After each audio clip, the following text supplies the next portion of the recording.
Hola a todos, mi gente linda, mi gente bella, mi gente hermosa, bienvenidos otra vez a su canal de Filósofo 777 y el día de hoy te voy a hablar nada más y nada menos que esto que estamos viviendo con Tarek El Aissami. Es un libreto que ya vivimos en Venezuela en el año 2018, antes de las elecciones del 2018, el mismo libreto que va a ser develado el día de hoy. Por eso quédate hasta el final para que te enteres que todo esto es parte de un libreto, de un plan preparado de manera psicológica para enviar un mensaje primero al mundo, al chavismo y a los que se creen mucho dentro de la élite chavista, a los que intentan tumbar a Maduro a sus espaldas. Fue el jefe de la Dirección de Asuntos Especiales de la DGCIM, el teniente coronel de la Guardia Nacional Alexander Granco Arteaga, el que acribilló, el que le quitó la vida a Óscar Pérez y a su equipo, quien le comunicó a Tarek Zaidan El Aissami Madá, el capo, que debía acompañar a los funcionarios de la Policía Nacional contra la Corrupción, adscrito al Servicio Bolivariano de Inteligencia SEBIN, quienes habían llegado en 5 unidades policiales. Con excusa o sin ella, el Aissami era una pieza muy ruidosa para la oleada que el régimen venezolano necesitaba en periodo electoral para dirigir la agenda de información, tal como lo hizo en las elecciones presidenciales del 2018. El exministro de Petróleo, quien venía llegando de correr acompañado de un oficial, no se resistió, entendiendo que había llegado la hora de su derrumbe total. Poco después, fotografiado y grabado en todo momento, es recluido en la cárcel de la Dirección General de Contrainteligencia Militar de GECIM, en el Fuerte Tiuna. El lugar es la última celda, la misma que ocupó hasta el 21 de enero del 2023 su archienemigo, el mayor general del ejército Miguel Rodríguez Torres. El sector B, que curiosamente tiene la letra A, siempre está con las rejas cerradas. Sirvió también de cárcel por un tiempo al general en jefe del ejército Raúl Isaías Baduel y al general de brigada de la Guardia Nacional Bolivariana Héctor Armando Hernández da Costa.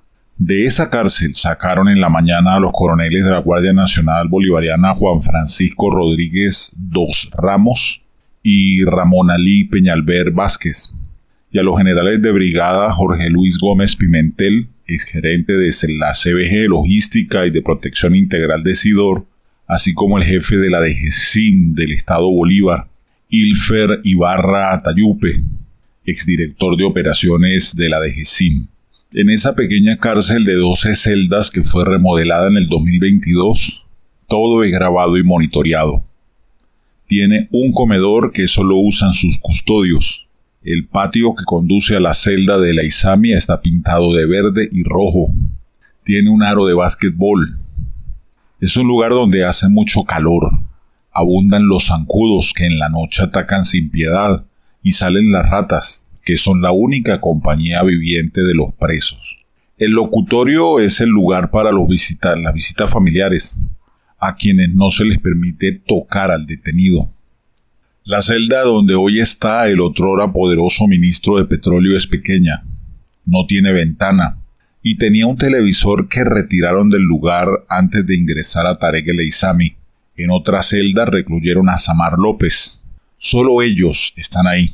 Unos minutos después de detenido El Aissami, el fiscal general de la República, Tarek William Saab Halabi, la loca de los 1000 tatuajes, su amigo y compañero, a quien lo une más que el pertenecer al PSUV y haber nacido en Venezuela, los orígenes libaneses, lo señala ante el país como delincuente que había tramado una conspiración para implosionar la economía con mafias en la industria petrolera PDVSA, en la Corporación de Guayana CBG y en la Superintendencia de Cripto, SUNACRIP, relacionada con banqueros corruptos y estadounidenses. El fiscal de Maduro señaló a Johanna Ruth Amorim Garn como la pareja sentimental de Tarek El Aissami, lo que resulta extraño que no era secreto que la relación de la joven ex reina era con el diputado Jubel Rafael Roa Carucci, uno de los hombres más cercanos al defenestrado ministro de Petróleo. Amorín fue Miss Monagas en el concurso de belleza Miss Venezuela del 2005. 10 años después fue viceministra de Seguimiento y Control de Comercio y la Distribución del Ministerio de Comercio. La ex-Miss se relaciona con el grupo de Simón Alejandro Serpa, exministro de Economía y Finanzas, así como expresidente del Fondo de Desarrollo Nacional Fonden, quien también está detenido. La mujer también mantuvo relación laboral con los hermanos Rodríguez. El ahora presidente de la Asamblea Nacional, Jorge de Jesús Rodríguez Gómez, el psiquiatra loco, y la vicepresidenta de la República, Delcy Eloína Rodríguez Gómez, la Mona Chita, o también conocida como la Mona Tití. El hermano de Joana Amorín es Jorge Luis Amorín Garn, quien fue conductor del programa Con Amorín, transmitido por el canal oficialista Venezolana de Televisión, donde hacía ardua defensa de la revolución bolivariana. Fue nombrado en otro canal oficialista, Vive TV, y en la Corporación Venezolana de Telecomunicaciones, Covetel. ¿Por qué destruyen a Tarek El Aissami? Es la pregunta. Las especulaciones han proliferado, entre ellas, que el comerciante colombiano Alex Naín Saab Morán, también de descendencia libanesa, pidiera la cabeza del otrora poderoso ministro de Petróleo, porque habría sido quien a través del exministro Simón Alejandro Serpa Delgado, quien había delatado las coordenadas de Alex Saab, lo que conllevó a que fuera capturado el 12 de junio del 2020 en el aeropuerto Amílcar Cabral de Cabo Verde, en África. Tesis compartida por el exdiputado Carlos Alberto Paparoni Ramírez. Otra fuente le dijo a Infobae que el régimen venezolano considera que Martín Alberto Rodil Álvarez, un venezolano con nacionalidad israelí, abogado y lobista, había sido contactado por Samal José López Bello, el hombre más cercano a Tarek El Aissami. Las alertas se dispararon porque Rodil ha sido mencionado en casos donde venezolanos, exfuncionarios del régimen, han terminado haciendo acuerdos con la justicia estadounidense a cambio de dar información. Por otra parte, el gobierno venezolano ha obtenido las conversaciones y relaciones, incluso económicas, de Samar López, con algunas personas que fueron muy activas y otras que aún lo son en la oposición venezolana. Cuando detienen a López en su casa le quitan los teléfonos, no solo a él, sino a su esposa, a una tía, a una hija y al servicio doméstico. En esta segunda parte de la operación Caiga quien caiga de la trama de corrupción PDVSA Cripto, el más poderoso de los involucrados, Tarek Zaidán El Aissami Madá, el capo, siempre ocupó cargos relevantes en la revolución bolivariana. Se acercan las elecciones presidenciales y la impopularidad, más bien el alto rechazo que tiene Nicolás Maduro Moros actualmente, requería como la estrategia más contundente la caída de uno de los más grandes de la revolución. Ya habían intentado infructuosamente estas acciones, impedir las elecciones primarias de la oposición, que finalmente se realizaron con mucho esfuerzo en octubre del 2023, con gran éxito y empoderando como líder a María Corina Machado.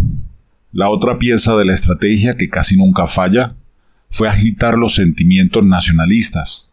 Para ello tomaron la bandera del Esequibo, el territorio en reclamación con Guyana. Hasta un referéndum propuso el presidente de la Asamblea Nacional, Jorge de Jesús Rodríguez Gómez, el psiquiatra loco, que se realizó en diciembre con nula participación de votantes, aunque el presidente del Consejo Nacional Electoral, el capo Elvis y Eduardo Hidrobo Amoroso, dijo que votaron más de 10,5 millones de personas, que nadie vio.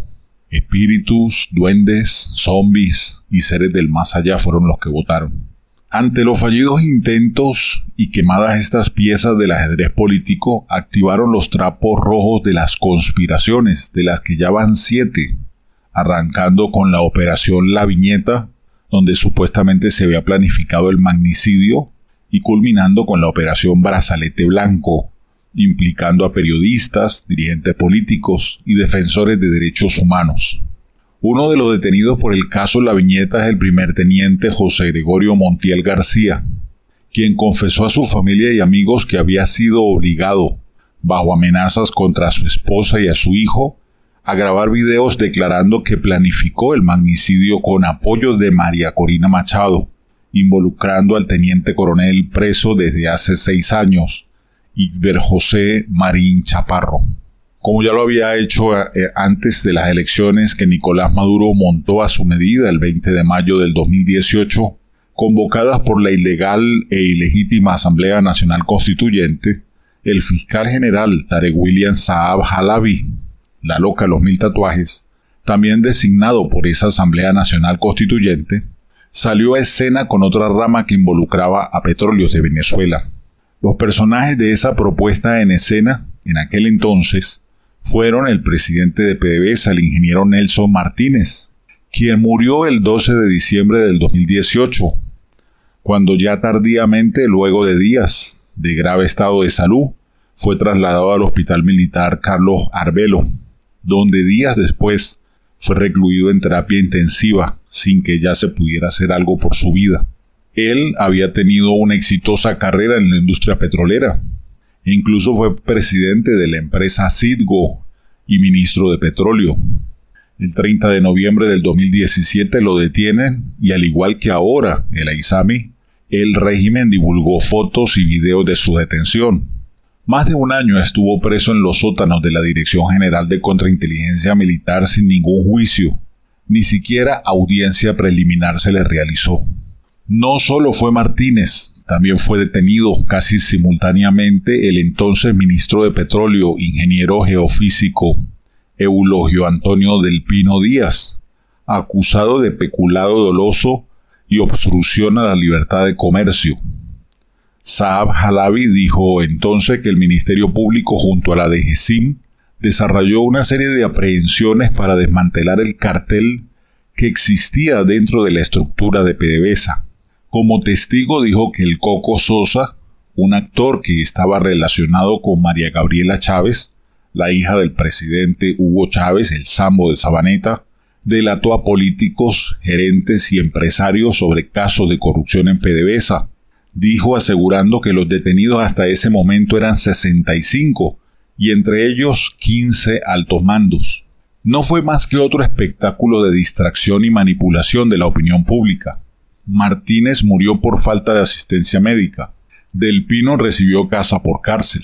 Los gerentes de Citgo, que habían sido detenidos el 21 de noviembre del 2017 junto a los estadounidenses Matthew Heath y Osman Khan, fueron canjeados por Efraín Antonio Campo Flores y Francisco Flores de Freitas, los sobrinos de la primera dama de Venezuela, Cilia Adela Flores de Maduro, la primera cómplice, quienes habían sido condenados en 2017 por conspirar para contrabandear más de 800 kilogramos de nevazúcar con destino a los Estados Unidos. 6 años después de aquel primer espectáculo que tuvo como estrategia derrumbar a la cúpula de PDVSA y al Ministerio de Petróleo, llegó la operación Caiga quien caiga, que arrancó en marzo del 2023, al desmontar el círculo más importante de Tarek El Aizami.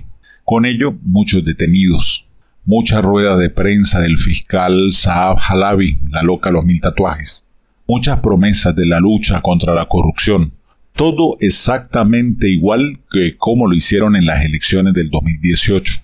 La diferencia es que esta vez apostaron por una pieza mayor, porque Tarek El Aizami Madag no era un profesional que había hecho carrera en la industria. El ahora defenestrado tiene un récord entre los de mayor peso en la revolución bolivariana, tanto en la administración pública como en la política. Para el año 2006, con 32 años de edad, es elegido diputado a la Asamblea Nacional. Al año siguiente fue nombrado viceministro de Prevención y Seguridad Ciudadana del Ministerio de Interior y Justicia. Poco después es el titular de ese ministerio, clave para el control de las policías y los organismos de inteligencia, donde permaneció por 4 años.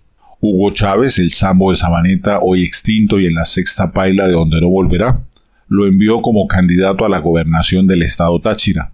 Pero el Aizami no quería estar lejos del centro de poder. Finalmente sale elegido como gobernador del estado Aragua. En el 2017 ocupa el segundo cargo de poder después de Nicolás Maduro, al ser designado vicepresidente de la República por un periodo de 17 meses. Al año siguiente es el vicepresidente del área económica. Luego fue ministro de Industria y Producción Nacional. Para el 2020 asumió como ministro de Petróleo hasta su renuncia en marzo del 2023, fecha en la que también abandona el cargo que ocupó durante 6 años como vicepresidente sectorial de Economía. No solo los cargos, sino la poderosa relación que Tarek tenía con los iraníes, sirios y principalmente con el mundo árabe, el cual también pertenece al fiscal Saab Halabi. Parte importante de los árabes no tenían buenas relaciones con el Aizami, pero censuran duramente que Tarek William Saab ataque y exponga a otro árabe de esa comunidad. El jueves 11 de abril del 2024 presentan a Tarek el Aizami ante el juez Carlos Enrique Liendo del Tribunal Segundo de Primera Instancia en funciones de control con competencia en casos vinculados con delitos asociados al terrorismo, con jurisdicción nacional y competencia para conocer y decidir en delitos asociados a corrupción y delincuencia organizada. La excusa que dio Nicolás fue que he sido víctima de lo peor que uno puede tener. Lo tuvo el comandante Chávez también, pero a mí las puñaladas me las han dado por la espalda. Gente en la que confié plenamente y creyeron que el poder les pertenecía y se olvidaron del pueblo. Y cuando le clavan esas puñaladas a Maduro, se las están clavando al pueblo noble y a nuestra patria. Se atrevió a asegurar que personalmente desde hacía más de un año ha dirigido esta investigación que ustedes conocen, y doy fe absoluta de todas las pruebas que ha presentado la Fiscalía. En el pasar de estas horas han aparecido nuevas pruebas, nuevos testimonios, y han sido capturados nuevos traidores y corruptos que van pa'l pote, haciendo referencia a la cárcel, por haber traicionado al pueblo. Tengo que confesar como ser humano que soy, el dolor que eso me ocasionó, pero la herida está curada, no hay dolor, lo que hay es arrechera e indignación, y yo lo que voy es pa'lante con mano de hierro. Creo que ha llegado la hora de una reforma constitucional para introducir en nuestra Constitución la pena de cadena perpetua para la corrupción, de inhabilitación de por vida a la corrupción, de cadena perpetua a la traición a la patria y a los graves delitos contra el pueblo. Dijo a conciencia de que solo es un elemento de distracción para dirigir el debate en la opinión pública, porque a ninguno de los jerarcas del régimen venezolano que son parte del gobierno más corrupto de las últimas décadas se arriesgaría, aún buscando la viabilidad legal, a aprobar tal norma, que se les convertiría luego en un boomerang dentro de la revolución, y aún después que esa revolución llegue a su final. Bueno, ¿qué opinan de todo lo que hemos hablado el día de hoy?